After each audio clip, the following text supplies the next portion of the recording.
Hey, everybody. What's up? It's your girl, Constance Carter, and welcome. Welcome, you guys. Welcome to Fly Nubian Money, where we help you master your mindset and maximize your money. Today, we are going to be diving into a topic that's often brushed under the rug. Now, we've been talking about low functioning men, but today we're going to talk about the role of Black mothers in creating broken homes.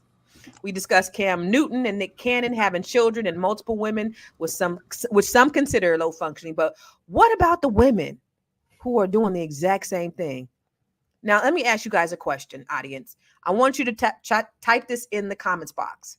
Is being a baby mama a growing issue amongst Black women? Why are we seeing more women with baby daddies instead of committed partners? Or let's just say it, husbands. Now, today we're going to explore this topic. We're going to actually be using Joie Chavis as an example, a woman who has monetized. Let me hear y'all say it one more time. Monetized her lifestyle, but she also represents this growing trend. Okay, so listen, I have here with me the baddest queens in America. And Dr. Alicia, you still a little blurry, but it's all good. We're going to make it do what it do, baby.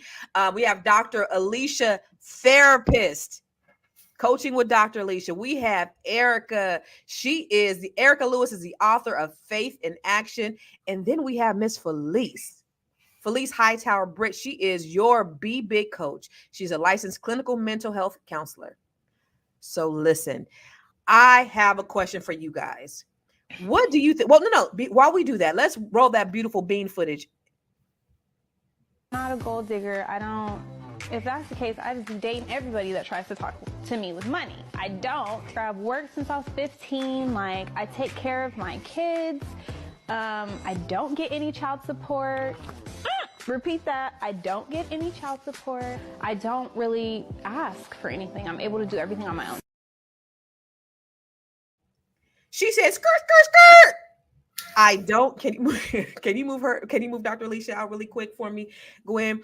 She said, I don't get child support. And then she repeated herself like that was the flex. She said, I got babies by all these rich men, but I don't get child support. Erica, what do you think about that? She lying. No! You just came right with it. Go ahead. She lying. See, here's the thing. Child support is not just a check. Child support can be resources. It can be network. It can be the hookup. It can be putting her in the right room, the right rooms to get her, where she wants to be. Even, if I can't afford to pay for it. I don't know what Bow Wow's money looks like, but he's not in the arena where he was in the beginning stages of his career. So not counting his pockets, but I don't know what the money looked like. So if he doesn't have, what would constitute as a decent child support payment, being able to put her in the right rooms and sitting her at the right tables does constitute as child support. Network, I like that. Opportunity. You know what? Okay, let's stay on that for real quick. So I want to ask the audience, is child support not just money, but it's also non-monetary compensation? Because that's what Erica's saying. She said child support ain't just about the cash that she gets, but because of her access and proximity to celebrities, to rooms, to events, she actually gets her child support in that way. What do you say, audience? So I'm going to ask you, Doc, what do you think, Dr. Felice, about what she says? What do you think about this whole idea of her not getting child support? Is that a smart move, or what do you think? You're muted, babe. Like I always say, it's individual. I know I didn't. I'm going to keep it real and be transparent. I didn't collect child support from my baby daddy because I grew up in a divorced household, and I witnessed the ridiculousness that my mother had to go through for the change. And I'm talking about change, for somebody to contribute to our household for children that it took two to get here. And so because I saw that, I refused to run somebody down to the courthouse for change, right? So that they could lie and say, how much they really made and take away my time to make coin from going to a courthouse. And so I chose not to do that. And so I do believe, and I apologize, the other therapist who was on here who said that, yeah, it could be so many different ways that a man can contribute to the household besides just child support. But if it is able to take care of her and those children that she didn't birth alone, then by any means, yes, count that. But I also take issue with the fact of, if you help to contribute getting a child here, why don't you want to help take care of them? Why would you? And then why does she have to say and single herself out to say, I'm not a gold digger? And please give me some grace. You don't hear white women saying, I'm not a gold digger. It's only Black women who have to come forth and say, I'm not trying to be a gold digger. But you didn't bring that child here alone. Right. And you didn't do as two adults, right? Because when you lay down, there is no contraceptive on earth that says they're 100 that you can't come up pregnant. So if you're not going to get a vasectomy, then when you lay down with a woman, 9 times out of 10, she can have a child. And so if that is a reality, why don't you want to help take care of these children? Why don't you want to be a part of them being a solution to our economic disparities? Then you having to be labeled a gold digger for saying, hey, help me take care of these children. Yeah. Why is taking care of your children have to be equivalent to being a gold digger? That's absolutely absolutely ridiculous. Let me ask you, Dr. Alicia, I know that you was having some technical difficulties a little bit earlier on, and welcome back, my darling. So I'm in my kitchen. You look good. Kitchen look good. Everything looks great. You can see me. Okay, I'm on a different Wi-Fi. Okay. A little bit better. But listen, I don't know if you saw the video where this young lady has all these kids by all these different celebrities, and she's now pregnant by a third celebrity. So she said it was she said it with her chest out, and I don't collect child support. She repeated herself one more again. I don't collect child support. What do you think about the idea of her having all these kids and not collecting child support?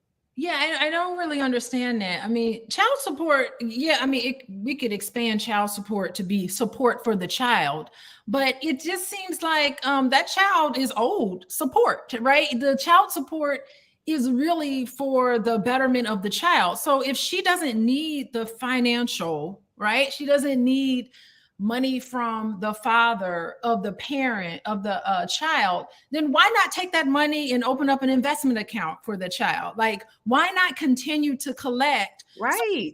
Parent, listen, when you give money to a child, there's a connection that's there. There's an investment in that child. And it's not just child support. Encourage the other parent to contribute financially. Yeah. If you don't need it, say, you know what? Let's put the child support money in an investment account for this child so this child can be set up nice. Thank you, other parent, because it doesn't have to be the father as the other parent. It could be the mother. There are a lot of fathers who have custody of their children, right? Invest your time and your energy. Children need more than now they need shelter and clothing. They need the basic necessities, but they also need emotional support, psychological support from the other parent. And it's our job as moms to make sure that the non-custodial parent contributes to the development of that child, and it benefits the child. Listen, you are absolutely right, Dr. Alicia, and I love that you said that. I love that you said, hey, even if I don't need the money, take the money and invest it in something else. That would be the most fiscally responsible thing to do. But here she is trying to think that she's flexing like it's really a flex that I'm not collecting child support, when actually that could be money that's given directly to the child. And I 100% agree with that. Like, if you're coming from a perspective as you know, it's not all about the money for me. Well, what about the money for the child? So I think that's a great way of looking at it. And a lot of those low functioning women, they ain't thinking like that. They're just thinking, listen, money. I had to think about this low functioning term. I really don't like it because I feel like it shames people. And I feel like it's saying I'm better than you and you're high value and you're low value and I'm high value because I got this, and this. I really think like all of us are on a journey. Mm-hmm. All of us have areas where we need to improve. All of us have areas where we have strength. I think we need to just stop labeling each other. I mean, even as a therapist, I may put a label on a client just because it's for insurance purposes, but I'm not going to say you are a low functioning depressive person. Like, we don't say that to people. And I got to speak. Like, listen, that. Dr. Alicia, we got to speak life into these Black women. We got to speak life into these queens. But let me ask you guys this though. She said, I ain't no gold digger, but you guys know she ain't messing with no broke. So is Erica, what do you think about that? Is she, because she ain't having kids by anybody who don't have some kind of status or money. So does that make her a gold digger? I think she, I don't, as Dr. Alicia said, I'm going to choose my words. I'm not going to sound too negative. I think she is strategic. I think she is strategic in who she uses her womb for. She uses her womb as, that's how she makes her profit, clearly. However, these children are accessories for her. Because even if she doesn't go any higher in her career or in her businesses, those children will always be the children of Bow Wow. They'll always be the children of this one. They'll always be the children of that one. So their father's names will always carry a weight for these kids to have some level of success, which all children take care of their mama some way, somehow. So she is using these children as accessories. And she's not the only woman that does this. I know several women personally that do this on a corporate level. So this is not just the entertainment world. This is corporate America. This is, big business, the Fortune 500s. I mean, when you look at the Jeff Bezos of the world or the Elon Musks of the world, when you look at that level of conglomerate, it happens over there too. And, a lot of women, they just don't want to get married because they can get more from them, with just, I am the mother of the child of so-and-so, because whatever that child has, the mother has access to it. Well, let me ask you a question. So Jessie Blue said a smart baby mama wouldn't make enemies of these men by placing them on child support. Your ability to gather men is also important as a female. Dr. Felice, what do you think about that comment? You're muted, babe. I don't know. I think that's that's an interesting comment. I think that, like I told y'all, I didn't go after it out of inconvenience. I wish I would have, hindsight. But I do want to. Can I comment on the other question that you asked? Yeah. Oh, about her being a gold digger? Yes, because I don't like that term. Let's just say why don't we ask people to be equally yoked? How can they be equally yoked when they're not married? No. What I'm saying is that what a lot of us, especially Black women and Black women that I work with, we reach down and we're always looking at the potential of somebody, right? Somebody's potential. Potential is relative. I have the potential to lose 25 pounds, but when can that happen? You know what I mean? Like that could be 5 years from now.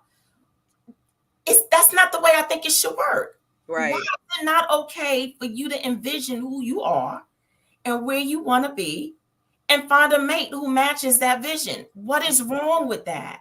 Mm-hmm. And why do we have to make it a goal? Now, don't get me wrong. If your intentions are wrong and you don't feel like you want to uplift that person too and be a partnership, then that's something different, right? That might be more of a strategy. But I don't think there's anything wrong with wanting to have a vision of who you believe you are and wanting a mate that matches that vision. And we got enough women out here with people with a whole bunch of potential, and they're not paying their rent. They're on the verge of being homeless. Their children, seriously, they on food lines, getting handouts, and we think that's cute. So you're saying that women need to make better choices in the men that they are procreating with. That's what it sounds like that you're saying. If you're going to, yes, why not? Yeah. Why not? All right. So let me ask you this. Let me ask you this question, Erica. That same question. A smart baby mama wouldn't make enemies.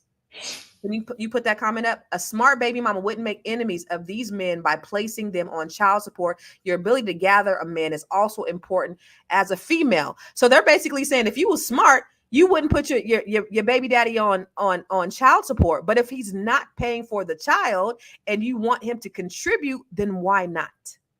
See, again, I think what we're misconceiving is that child support is not just money. First of all, we don't even know if she's telling the truth. She could just say that just to flex herself. These men are paying something, even if they're just putting her in the house and paying the mortgage, or putting her in a paid house and she doesn't have to take care of utilities. The child is taken care of. I always say when men are taking care of the child, they're taking care of the mother too. What happens to the mother happens to the child. What happens to the child happens to the mother. So she's got a roof over her head. You know, the lights are on. They've got food. He's sending the groceries. She may not be getting tangible cash, allegedly. However, she's getting something so that she is maintained and she doesn't have to go in her pocket and pull out money to pay for something. She doesn't have to get out here and work a 9 to 5. You know, she can influence, you know. Yeah. You said, wait. Somebody said before we got on here. So that's what they calling it now. Is that what you Influence. You know, I mean, and it's very important. But like I said, in other realms of this conversation, is that we have to be very careful whose lineage we continue to carry on. When you're having babies for these men, you just, you know, you are creating the man. So we have to be really careful with extending lineage. And women, you know, I mean, she's got 3 kids, 3 different dads, you know, that maybe that's what she wants. No shame, no blame to that, because how we get here, thank God we're here. However, it just sounds like there's an agenda. She hasn't repeated a child with a man that she already had one with. So it looks as if she's scaling up, if I must say so. I mean, she ain't messing with no bro. All right, you guys. So listen, we love for you to talk back to us and talk black to us. This is Fly Nubian Money with the most gorgeous and beautiful queens in the nation. I got Dr. Alicia, I got Dr. Felice, and I got Miss Erica, author of the book Faith in Action with me. Now, listen, every time you come on here, we want you to participate. Know that this is a dialogue and it's not a monologue, okay? So, if you want to ever get notified about when we're going live, because we go live every day, 1 p.m. Eastern, 10 a.m. Pacific, make sure you text the words Queens to 87948. Remember, QUEENS to 87948. And also, y'all, you can listen to us on Spotify. Tune in Monday through Friday at 1 p.m. by searching for Fly Nubian Money. Okay. And if you want to grow your money and not blow your money, go to flynubianmoney.com. Now, before I go to the graphics, I just want to ask Dr. Alicia this, because there was a comment from Black Lexicon that said, when you have your eyes on a man's money, that gives him carnal power over you. Is asking for child support giving him power over you, Dr. Alicia? Well, that's asking for child support is different from just having your eyes on a man's money. Yeah, there's something to that. I mean, if you can be controlled by and want to facilitate transactional relationships, give me money and I'll give you this. I mean, if that's how you want to do it, I can understand that it can be controlled or negotiated. But look at it this way. You've created a person with this other person, right? You've created a child. That child has needs and wants. And so I think that it's just healthy for real men want to pay child support. Like, real men want to contribute and don't look at it where, like, get your hands out of my pocket. You know, you really need to change the way they think about that and just know that it's for the betterment of this child. It's 18 years, 24 years if they're in college. So I don't think I think that men get all nervous about, is this lady with me for my money or not? And that's another conversation. But I think it's so important to know that real men want to have a connection. They want to contribute. They want to contribute financially. Taking a man to court, you don't even have to do that. You can just sit down with and come up with an arrangement that's good for both of you, you know. But if those discussions fall apart, then that's when you need courts involved. But you don't have to have courts involved. I don't have to garnish your paycheck, you know. But see, and you've seen, I'm sure, all the entire spectrum, Dr. Alicia. But you know, you have sometimes you have, you know, a very immature situation where you have a baby mama who wants to control the man by child support, or if you don't do this, I'm gonna put you on child support, or men who just flat out refuse to pay, and then they act like their little $20 or their little $100 a month, or even their $300 a month is actually making an impact on that child. Do you know, for me, I have four kids, right? 3 of them are growing boys. I want to say at minimum, I spend $300 on groceries a week. Okay. Now, when you talk about child support, I get none. But I was irritated at first because I was like, this man, he needs to contribute something, but he refuses. But it was just like, I paid for everything their whole life, so I might as well do it. But it's like the $20 that you give them for McDonald's does not contribute. How's to he the able to refuse? You can't refuse.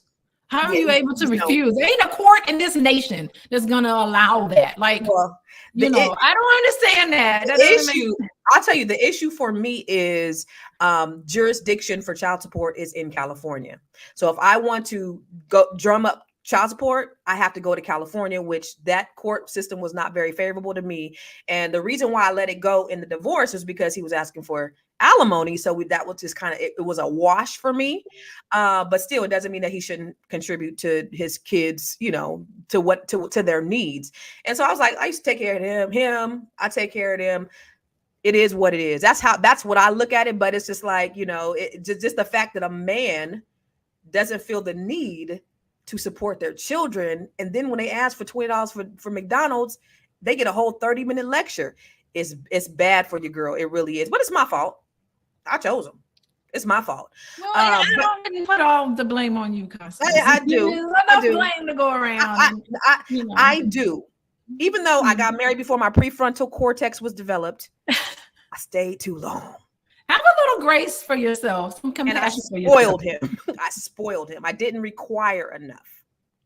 So, but let's go. But I take full responsibility for my part. My kids be telling me, Mama, you got pimped. I'm like, well, how could you say that about your mom? But anyway, let's go to the graphics, and let's see what the people had to say. Now, here is Joie Chavis. These are her 3 baby daddies. You got Bow Wow, you got Future, and then you got this football player. What's his name, you guys? And so this lady is saying, I don't get money for child support, but Carrie said, I'm sure she's getting money as needed. Having a baby by Future is insane. Now let's talk about Future and him out there spilling his seed to everybody else and not taking care of some of the ones that he has. So Princess said, oh, she better than me. Halo says she's obsessed with all Sierra's moves. No, actually Sierra got a husband and not baby daddy.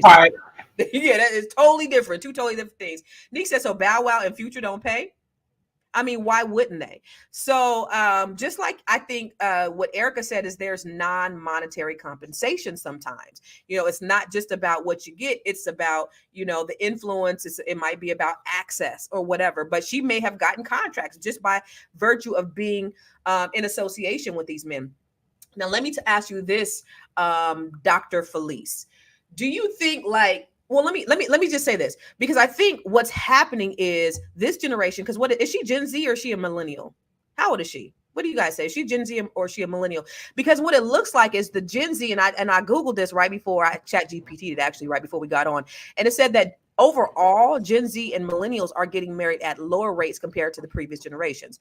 Several factors contribute to this trend: economic uncertainty, changing social norms. There's a growing acceptance of cohabitation without marriage. And my daughter and I were just having this conversation the other day, and we were talking just like we talk here, is it's more important for people to procreate than it is for them to commit. They think it's a bigger commitment to get married than it is to have a baby, it just blows my mind. But that's the value system, right? So for me, and I was just telling my daughter, I was like, for me, the value system is not really marriage is not the goal, because I've been there. But for her age, and it's sad because there's not a lot of people who have that thought process in that age group about wanting to get married. A lot of these youngsters they're focusing on their education. They just have different priorities. What do you think, Dr. Felice, about the whole thing about Gen Z or millennials and the rates that they're getting married at such a much lower level? I think part of the issue is that there's not a lot of representation in front of them. Like, they're not seeing a lot of couples like we used to, not even on TV and programming, right? A lot of what they're doing, they're just imitating. They're imitating what they're seeing.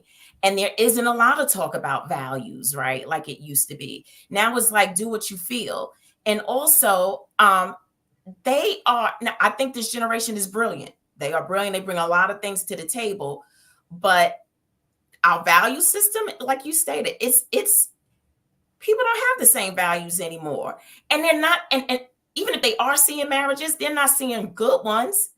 they're not even That's what my daughter said. but they're not seeing marriages that are at least trying to stay in the game or the ring and make things work and make it functional. So why would you want something that don't look good and that's not appealing? And so because they're not seeing proper images of what a good marriage could look like and be like, why want it? And so, and at the end of the day, they're just fine. They're going about doing their life. They're fine. They're supported by their social media audiences. They're supported by the people in their groups. So why would they have to change and do something different when they don't have a model to go by? Mm-hmm.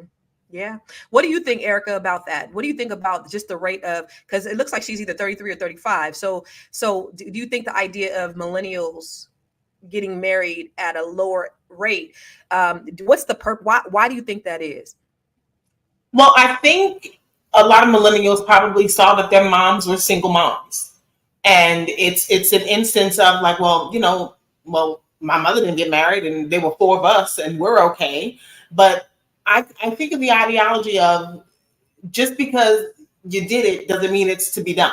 Mm-hmm. You know what I mean? Just because your mom successfully raised 4 kids does not mean it is to be done. I mean, my parents, I talked about this before, my father sang with the Drifters. So my father was in the industry. My parents divorced when I was 14. My mother became a single mother to 2 children. Was it to be done? No. Did she do it? Yes. Oh, and my mother too, just like you, Dr. Felice, did not get child support. My father had relocated overseas. He had to be found in order to be served his divorce. And after, all of that, finally got the signatures. I think it took about 2 years. And then once, the divorce was finalized, her attorney said, okay, we can go for child support. She said, no, the length of time that I would spend back and forth with court fighting over money, I can work a second or a third job and be done with it. And that's what my mother did. So the difference between women, not just my mother, but that generation, women of, I don't want to say of old, but, the women before us, I see that these young women, these millennials or Gen Zers, they have baby after baby after baby after baby. There's no break, there's no pause in between for them to really connect with themselves. So you're not just, they're just having babies. I wonder if they're being mothers. Ooh. And there is a complete difference. Ooh. Are you being a mother or are you just having a baby? And that for me is the part of the question. Yeah. Well, let's hold that thought right there, because that's actually a good point. They're being mothers, they're having babies, but are they really being mothers? Dr. Alicia, what do you think about the value system? And somebody said, I think it was Black Lexicon said that millennials came after baby boomers. No, it was actually Gen Xers, which is, I think, our age. And then it was millennials. But what do you think of the idea that they're getting, the Gen X, the Gen Zers, the millennials are just not seeing the value of marriage these days? Yeah, well, I mean, remember, this is the generation of people that went through individualized education, where teachers were told when they were in school, because I got millennials in my household, teachers were told we have to cater to the developmental needs of this child. So no more are children have to go through school and have to adjust to their surroundings. The idea is that the surroundings need to adjust to them. Also, this is another. Wait. I need you to pontificate on that one just a little bit longer. Yeah. What does that mean? The idea that their surroundings need to adjust to them. Let's speak on that a little bit more. It makes some adjustments so the child feels comfortable to learn, instead of this child needs to get in contact with things that are different from them, that may be triggering for them, where they have to expand and see things from another person's point of view. That sort of thing was kind of, in a way, taken out of public education. Also, we have this. Wait. I'm sorry. And hold your thought, please. Yeah. When was that taken out of public education? It was what I observed when my children were going through elementary school, or my son in particular. It was, how are you going to cater your instruction to the learning needs of this child? So instead of this child trying to expand and be uncomfortable sit through something uncomfortable in public education, how can you tailor their surroundings to fit what they want instead of them being stretched to kind of learn things or see things in a different way? It's a double-edged sword, because it's great that their environment is adjusting to them. But I often wondered, how is the educational system forcing children out of their comfort zone? And I think that this pays a price later on, because social media, you can tailor your social media to contact you, to interact only with things that you agree with. So you're never in a situation where you have to see things from another point of view. I mean, just look at it. You know, we're so divided and so dissected that we're not able to stretch. What does this mean in relationships? Okay, you're in a relationship with someone and that person is different from you, and you start realizing that you need to stretch and make compromises and grow, but you haven't been able to do that growing up. Everything is so protected and, in a sense, sheltered. So you have a generation of people who are anxious and nervous and afraid, and you have to give trigger warnings now before you're able to put them in a situation. I'm so where glad they're you just said that, though. surprised by I'm something. glad you said that, because Yeah. you know, it made me think. I was just having a conversation with my youngest son. He's 16 years old. And I know we're gonna go back to the relationships, but my son is 16. We've moved cross country, so he's been having a hard time connecting with other people. One of the things he said is, COVID was the worst thing that happened. He said the best time of my life was 2017 to 2019, Mom, because when COVID happened, we didn't have to interact. It just all became about social media. And now they don't know how to interact. So imagine, Dr. Alicia, what's going to happen with these kids who don't have the social interaction that even the generation before them had. How was that going to then affect relationships? And oh my God, it's a mess.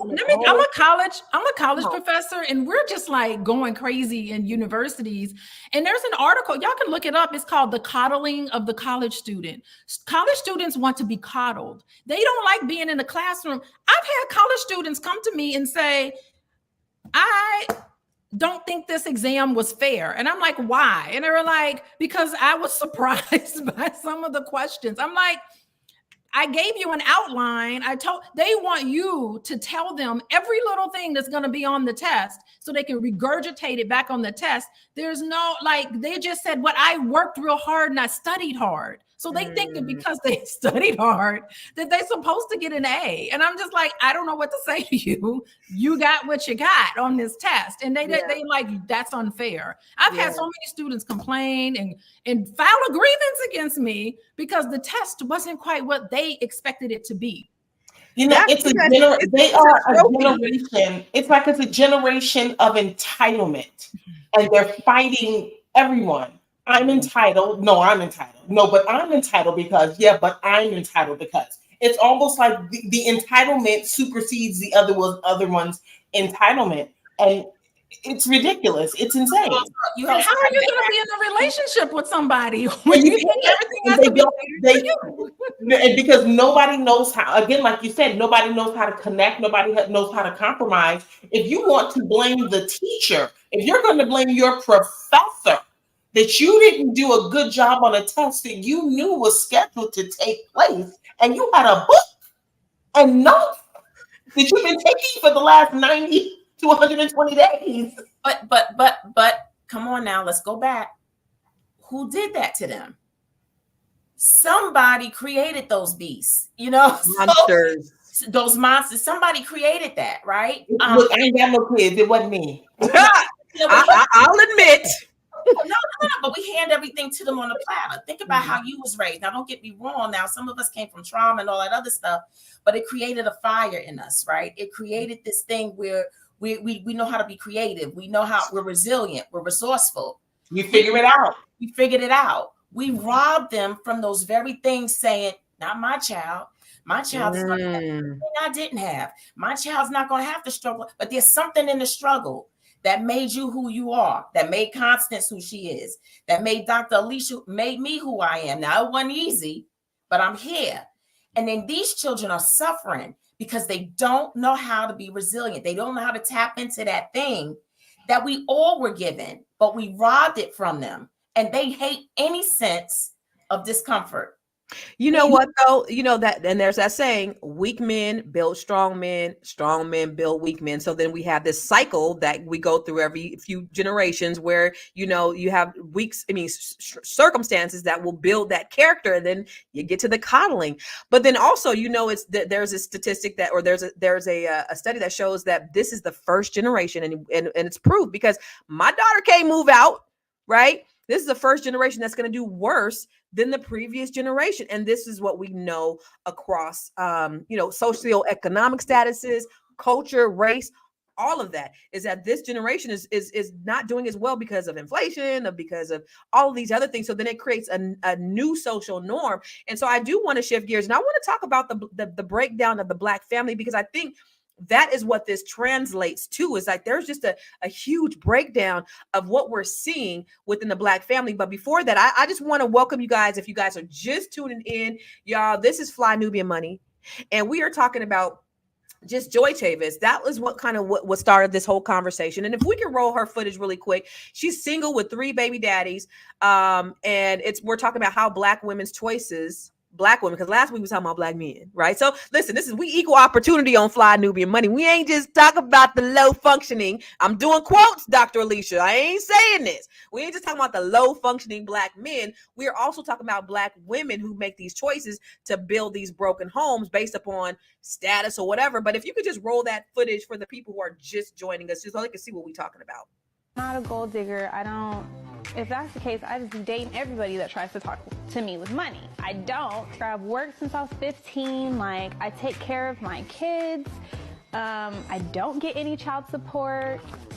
Repeat that. I don't get any child support. I don't really ask for anything. I'm able to do everything on my own.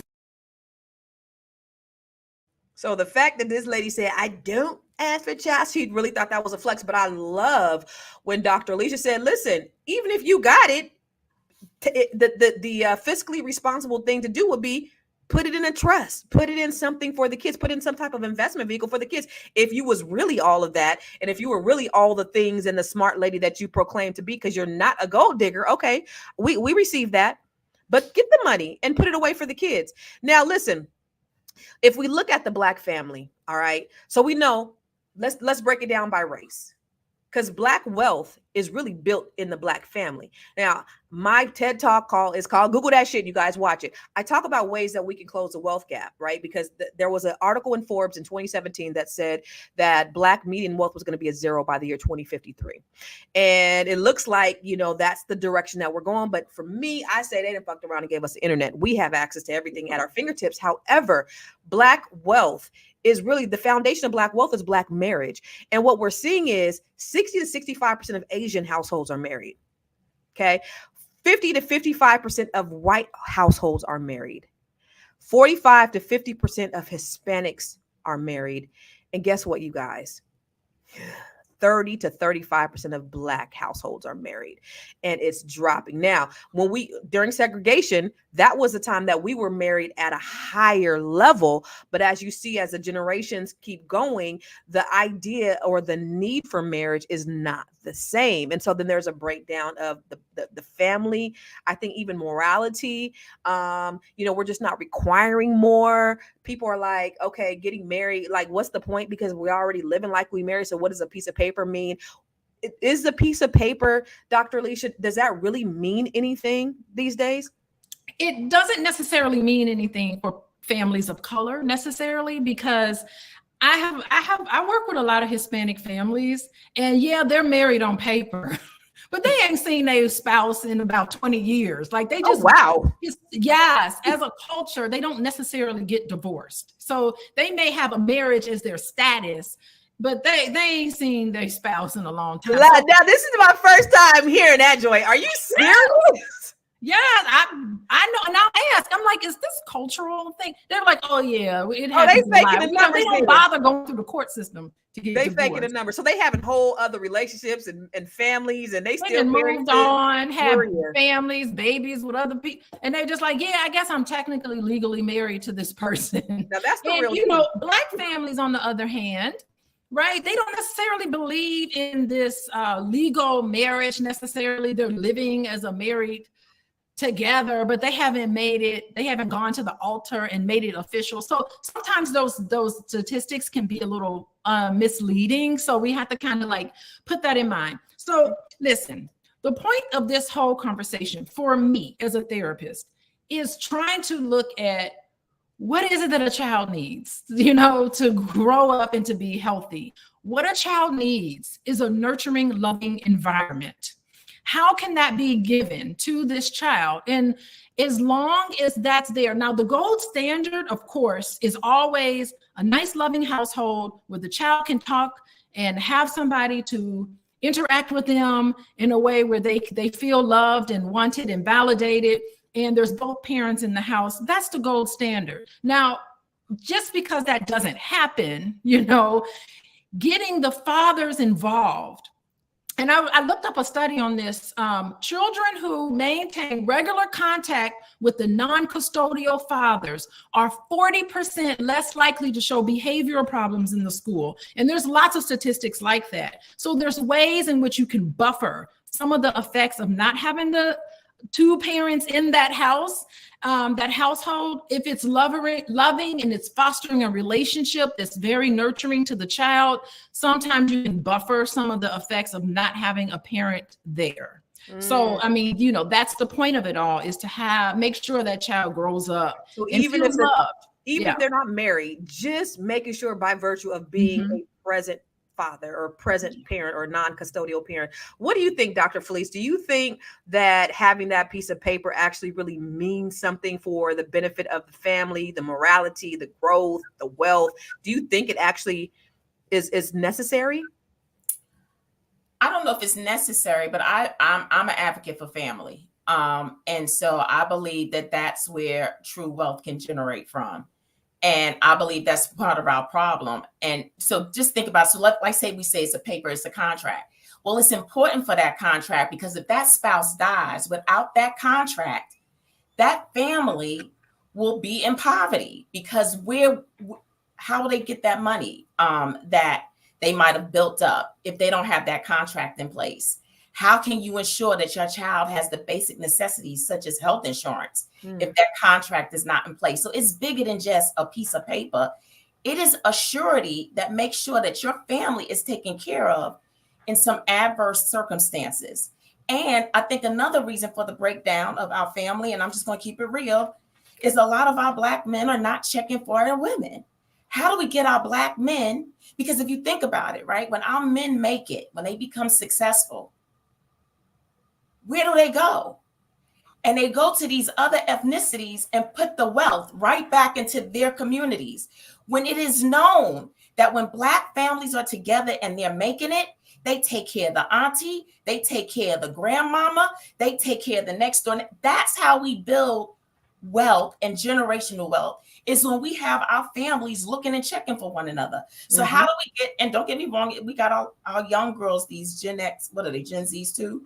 They going outside and not checking for our boys either. How do we get, and it comes from us not telling our history, that we've got a beautiful, great history that has nothing to be ashamed of, that we are coming from kings and priests, that we come from a lineage of Jenny. And so it's okay that any room you go into, we can go in there with you too. That part.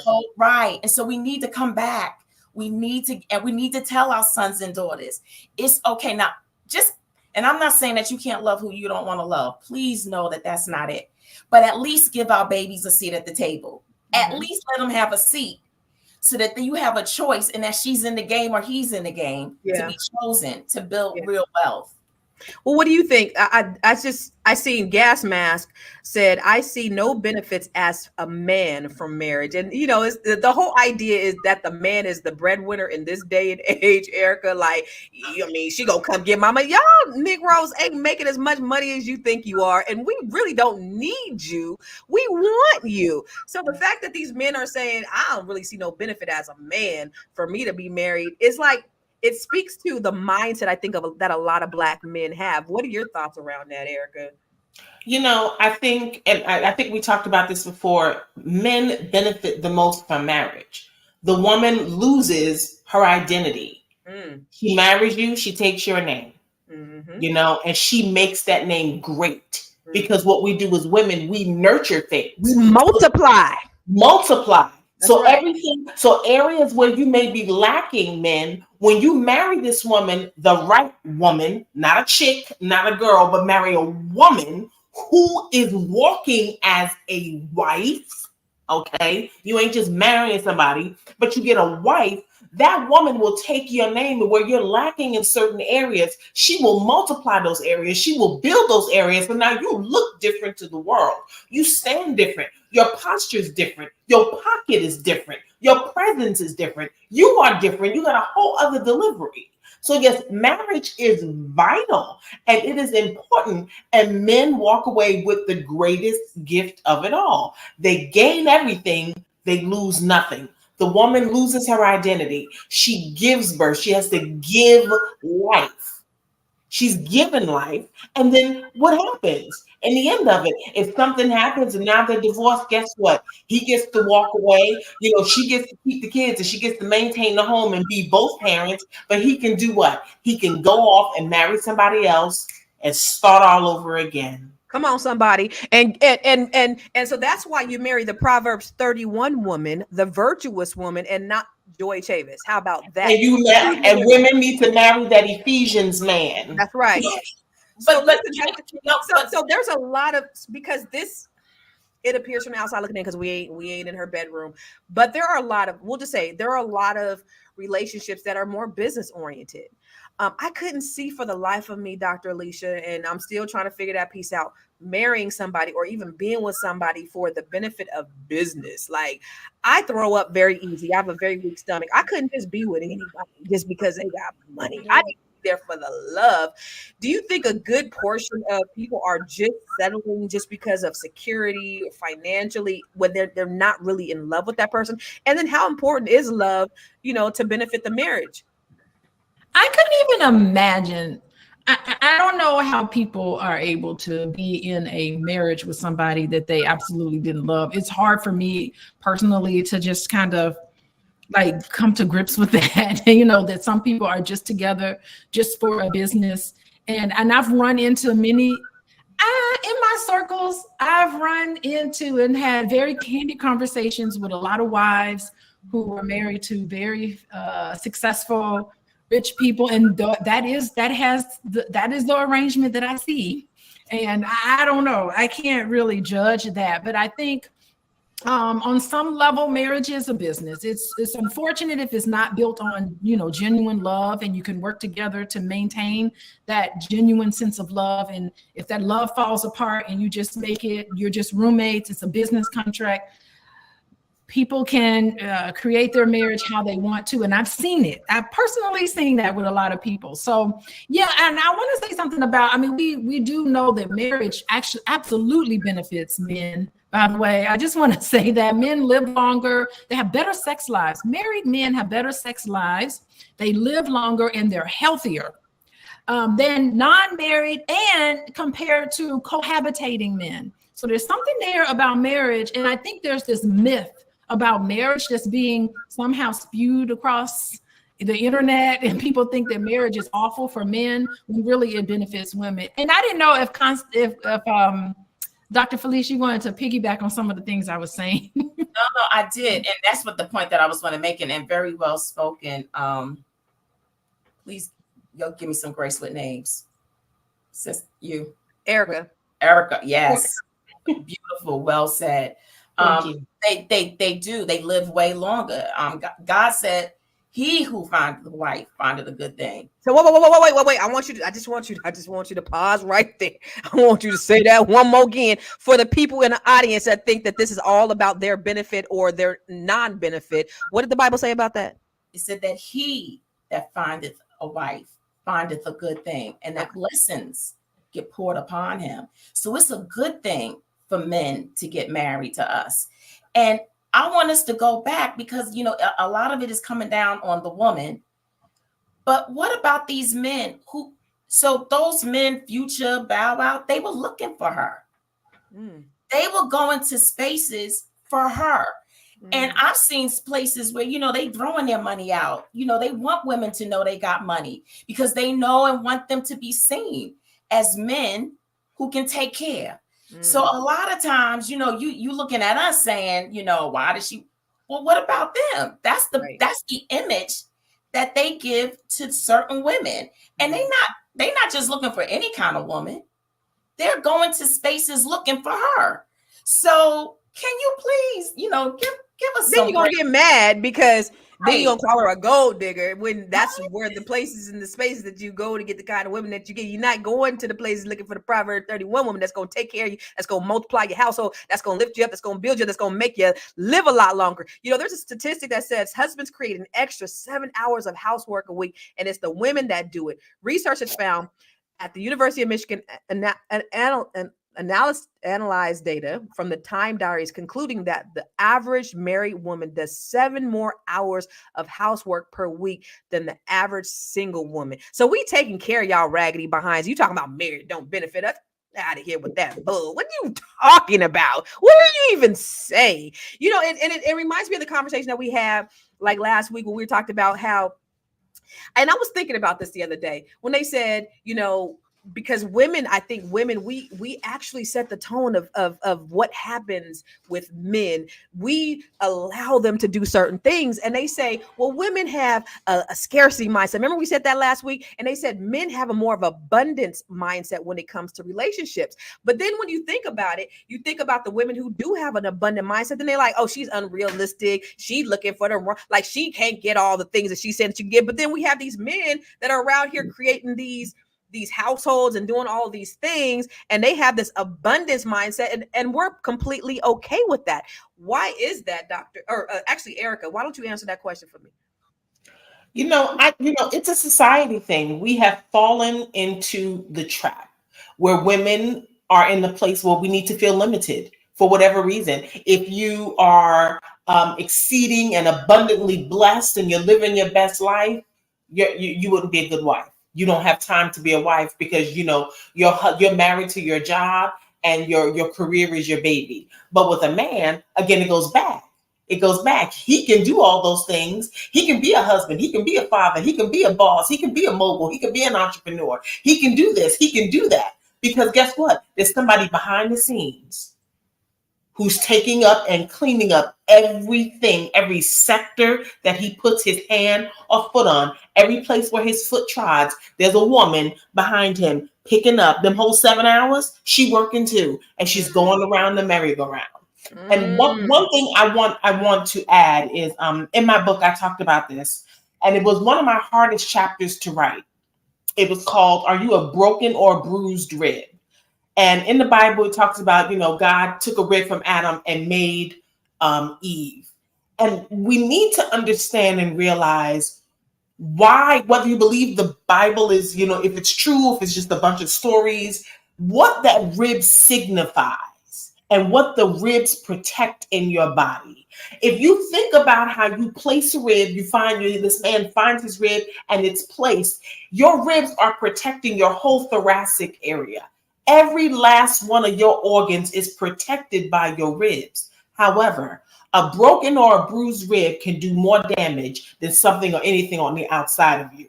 So it is so important that as a woman, that when you're choosing a woman, that when you're choosing a wife and you're looking for that rib, that you find a woman that's whole, that you protect that rib so that it can protect you. That's it. That was a good word. So real quick, let's go to the comments because we have a lot of good interaction and we love when you talk back to us and talk black to us, y'all. I really love the comment that said the host needs Jesus and a good man, y'all. You ain't never lied, y'all. What was some other comments up there? I love all the interaction and engagement. You guys really make this conversation worthwhile. Where are the other comments? Gwen, I fail to see any forfeiture of any benefit that she gets. I'm not hating on marriage. I just see no point in it. And we just talked about the benefit of marriage. There's no need to beat that dead horse. We know that blessings on blessings on blessings happen when there is marriage in the equation. And so I think we have to start adopting that. And you know what, with all the scarcity I think that's going on in with the economy, y'all gonna need to have somebody that you can hold on to and be married to. For this to be an analysis of women, it sure seems like the conversation is still focused on the things that men need to fix. I don't know. I think we were really equal in our conversation about relationships. But hit dogs, Steven Jackson with the dog on your picture, do holla. So basically, the man is still responsible for the creation of Joie Chavis syndrome. What about accountability for the women who chooses to be like her? We absolutely talked about the accountability. So maybe you missed that part of the conversation. And when we finish this in a few minutes, you can go ahead and rewind it because we talked about accountability on both ends. I think we were very, very fair and balanced in what we talked about here. What's another comment that we have? No more comments?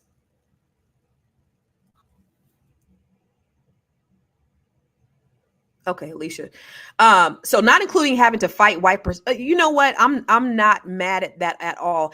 And I think when you go back to economically or social and cultural shifts, there's a growing acceptance within the African American community of non-traditional family structures such as cohabitation without marriage. But a lot of that has to do with a lot of systematic racism. You have high incarceration rates amongst our Black men. You have a disparity between male and female. So the options aren't out there. Let me ask you this before we head on out. Do you think that it's wise for us Black women who maybe don't not have an abundance of options? Should we be looking outside our race, or maybe? And I'm not talking about just like white, Hispanic. I'm talking about maybe in the diaspora for a husband when it comes to the disparities. What do you think, Dr. Felice? I think you're onto something, and I think Black women are so loyal to Black men, like loyal to the soil, y'all. Come on, we love Black men, and I just want the Black guys to know out there we love you, and we all got work to do, all of us, and we require a certain level of grace. We require grace. You require grace, but there is a reality that a lot of our Black women are home and they're lonely and they're looking, they're wanting real love. And they're not getting it. And a lot of it is because they waiting on their Black prince. And so I'm like, look, you can wait, but please expand your options. Like, we really have to start working on this mindset of abundance. And we got to stop limiting ourselves and putting ourselves in these boxes. Think outside of the box. Yes, there are beautiful men of all ethnicities who are looking for you, but they can't find you if you're not open to being at least having a good dialogue and some coffee. Now, I'm not saying you got to go all the way down the aisle, but at least give them a conversation and some coffee and see where it can go. Absolutely open yourself up to the possibilities. What do you think, Erica? Would you travel outside the African American or the FBA race to find your king? I actually did date out of my race for 5 minutes. It was not for me. She said 5 minutes. Okay. I hurried up and came on home. I came on home. It just wasn't a safe space. I couldn't be me. I couldn't be me, and it is so important for me to be me. Dating outside the diaspora, I don't know. I've traveled a lot. I've been different places, and there is a lot of cultural difference. Yeah, and that's the thing. So, I'm rigid in those areas because I've seen it in the raw for myself. Even if they're Black, if they can't say a yo mama joke, they don't get a yo mama joke. Even if they African or Caribbean, I can't relate. But what do you think, Dr. Alicia? Is that being too shallow? Because I need to be able to relate to you on a cellular level. We need to have some similar experiences. Should Black women try to travel out there because there is this lack of options for us Black men? You know what? For those women that can do that, I encourage them to do that. Like, for me personally, like, I was born in Tuskegee and I was raised in Gary, Indiana. So my whole life, I was surrounded by and was nurtured by the Blackest cities in America. I just can't relate to white men or white people like that. You said the blackest cities in America. The blackest things in America. I just can't. Well, let me ask you this. Tuskegee, Alabama, and Gary, Indiana. It don't get no blacker than them. Don't get no blacker. And I just can't. It's just something is foreign to me personally. But with Black women who can do that, I understand why they would, right? They're looking for love. And, I think I would like to comment on this sense of scarcity, because we've been talking about there's not enough Black men to go around, and okay. But if I could quote a Bible quote, since we quoting the Bible today. Let's go. My quote would be, what you believe in your heart to be true, so be it. If you really feel that there is not a man, there's what? How many billions of people in this world? You actually feel, how many, Felice? 7, 8 billion people in this world. You really believe that there's not a dark-skinned brother that can give you what you want? We need to just stop this, because if you think there's a scarcity, that's what's going to happen in your life. And what a man thinketh, so shall it be, right? And I think that we need to, some of us embrace this belief that a relationship will never work out. I don't know this lady, Joie. I don't know how to pronounce her name that gave that. And I did see her. I did watch a lot of her work as preparation for today. And I just think that as a therapist, I can see the pain in her, the trust that has been broken with these. I know on some level, I'm certain she wanted a deeply committed relationship, and she's seeking that. I think that that's what it is. But what happens psychologically, it's a defense mechanism, right? Or reaction formation is what it's called, where you think you shield yourself from this disappointment that you think it's inevitable. You think you're going to be emotionally hurt by this particular man who's successful. You think you're going into it thinking that person is going to deceive you. And then therefore you adapt this mindset to expect failure. And so to embrace that, you just say, you know what, this is transactional. I'm not going to be in a committed relationship with this person. Yeah. And so I'm just going to say, okay, that's fine. And so I think that that's a beautiful way to kind of look at,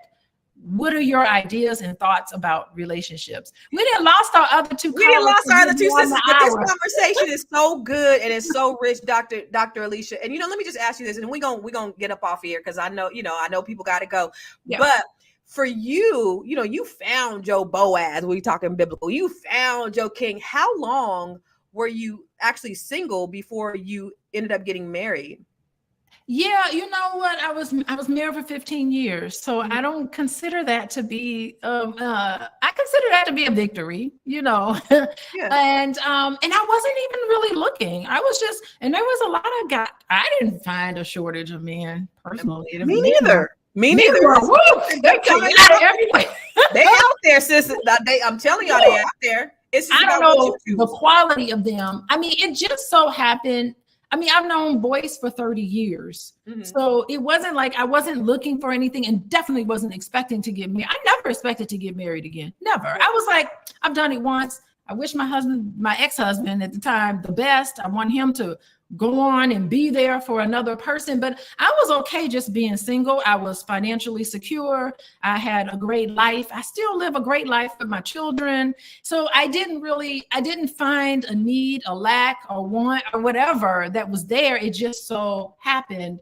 And I would say, I feel like on some level, when I really think about it, sometimes I feel like the luckiest woman in the world, honestly, because Boyce is really amazing, and he is really fantastic. He is not perfect, and trust me, but he's a lot of time. He got you a good man. I spent a lot of time cleaning up behind him, and he could be a little traumatized little kid sometimes. Of course. But, oh Lord, but beyond that, he is a great companion. He's my best friend. He's a good friend to me. So, and that's what's beautiful about the whole thing. So I don't know. I never in my wildest dreams would I ever think I'd be on Fly Nubian Money, sitting here as a therapist talking about this. Never in my wildest dreams. So don't be afraid. Go for it. Step in, dive in, make the commitment. That's the thing, though, Dr. Alicia. Out of all these men out here, all the trifling, horrible, incarcerated, non-paying baby daddies, and all the bad things that we hear about the dating pool being so terrible. All we need is just one. There gotta be just one. And I really, really believe that. And so if you have that mindset of that, you think that you know that it's there, it's gonna come at the right Yes. time. When you are the Yes. right person in the right place at the right time, he will appear. And so we have to change our mindset of painting everybody with a broad brush, everybody's trash, to, you know what, I feel like mine's still in the oven baking. And I don't That's want him to right. come out the oven any moment sooner than when God has him ready for me, because I am living my best life. And so he has to be an extra value add to me and what I have going on. And that's how I look at it. So I'm not pressed at all. And I'm not lacking dates or anything else. I Yes. mean, that's just what it is. And I think that's the thing for a lot of us women. We're not lacking. But yeah, it's a lot of trifling brothers out there. That's just what it is. But let's go ahead and get your last thoughts on this, Dr. Alicia, because I absolutely love you have. Oh, wait a minute. Dr. Vibe has a question before where's Dr. Vibe's question? What do people value more in marriage? Okay, this is for you. Security or excitement? Oh, I like a little bit of both. Yeah, I really do. you gotta have that man that make you want to bash out his windows every now and then. Don't mean you gotta act on it, but you gotta have that little, you don't want to just be boring, but you need that security too. They're not equal factors, right? I need the man that's gonna make me just challenge me a little bit. You know what I mean? And men want that too. They say they just want a yes woman. And I tell that to boys. I said, boys, do you want a yes woman? Because you done picked the wrong person. I ain't gonna tell you yes to everything. I'm gonna have a voice. I'm gonna say something. I'm not gonna He absolutely knew what he was getting with you. He knew he was getting some opinions. He should have got with someone totally different. Like he know what he was getting. And I guess on some unconscious level, maybe he just married what he felt like he needs, right now. And that's all good with me. And so I love it. So let's get your final thoughts, and then we're gonna get on out of here, Miss Lady. Okay, my final thoughts is, okay, if a man is good enough for you to lay down and have a child with, I think they can also be good enough for you to say, let's work on this committed relationship so that we can build together. Let that be something that the two of you can work together and not be so afraid. Create emotional safety, and try to instill that in each other, because that will help the relationship to soften a little bit. And you can take a chance. There's no 100% guarantee when you get married to somebody that it's going to work out, but you take a leap of faith anyway. And I think we have to be courageous in our relationships. If you're interested in talking to me, I'm on a different computer, so my website's not on here, but you can reach me at coachingwithdralicia.com. I work with individuals and couples and families. And I thank everybody for joining us today. Here's what I learned. What you gonna know is Dr. Alicia ain't no punk. Okay? No, so here's my final thoughts. I just think, we as Black people, we need to start looking at the glass as half full rather than the glass being half empty. There are so many great positive things about us, things that we have overcome together. I think together we can go further. Together we can do more. And we have to start looking at, the positive, the things that we can do together, and stop looking at the things that divide us, because that's exactly what they want. United we stand, divided we fall. Let's get together and let's get on one accord, Black people, because all Black men ain't bad. All Black women ain't gold diggers. We're not baby mamas. We're not all of the things that society tries to portray us as. So I just think that listen, if you want you a foundational Black American man, if you want you an African American man, guess what? That man is out there for you, and you just have to set the intention. And guess what? He will appear. That is a universal principle. That is a biblical principle. As a man thinketh, so is he. He will come at the right time, when you are the right person in the right place at the right time. It's there for you. Good relationships are there for everybody. So just because we have had a few bad, jaded relationships during this time, get yourself together so that you could be prepared for the person that God has for you. That's it, and that's all. Where can you find me? Everywhere. at I am Constance Carter. Make sure you follow me on Instagram, on Facebook, on YouTube. I'm here. I'm trying to drop this knowledge and I'm trying to bring forth our community and help us to build wealth. That's what I'm about. So thank you, Dr. Alicia. I want to shout out Dr. Felice. I want to shout out Miss Erica, and all of the ladies have such valuable information to give to us today. So thank you guys for tuning in, and we will be here tomorrow, same time, same bat channel. Peace.